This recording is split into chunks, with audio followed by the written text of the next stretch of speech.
šodien Tīnūžos ir mūsu pazemes mājas atklāšana. Saimnieks Kārlis to ir nosaucis par hobitu māju. Tas ir viesu nams, brīvdienu māja 2 līdz 6 cilvēkiem. Sākās tas principā jau ar filmu. Pirms gadiem, 20 tas bija, kad noskatījos visiem zināmo Gredzenu pavēlnieku. Man vienkārši iepatikās tās mājiņas, tā ideja, ka mājiņa zem zemes, ka tas koncepts ar to, ka tev nevajag jumtu taisīt, ka viņa ir klusa, silta, tur tā doma radās. Ilgi tika lolots tas pasākums. Māja patiešām ir kā hobitu māja. Kā jau redzat, māja ir apbērta ar zemi. Cik kubus atvedi?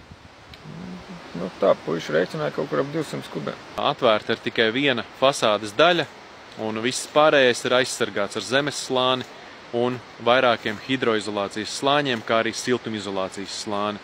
Pietiekoši laba vieta, tuvu Rīgai. Arī attiecīgi tā pati vietiņa, tie pāris ozoli, kas ir dabā izauguši tieši tā, kā lai tur māja būtu viņiem blakus. Jā. Un, protams, energoefektivitāte ir tāda, kāda nekur citur.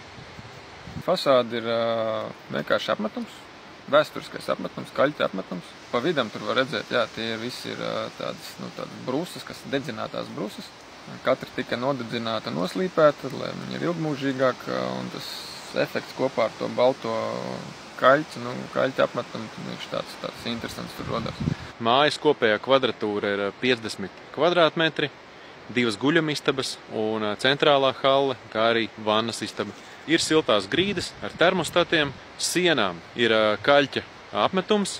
Viņš ir ūdeni uzsūcošs, un respektīvi, ja ir kaut kāds mitrums parādās kaut kur telpā vai ko, viņš pats sev regulē, viņš uzsūc to visu un pēc tam atdod lēnām ventilācijā. Nav telpā mitruma, tas ir dabīgs materiāls.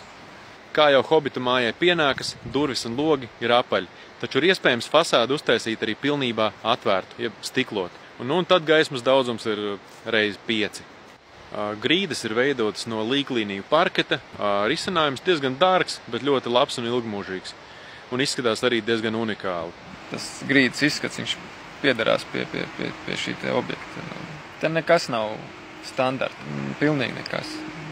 Te viss ir bišķiņ dīvains. Māja šodien ir atklāta, un pirmie klienti arī jau vietu ir rezervējuši. Ziemassvētki jau ir pārdoti.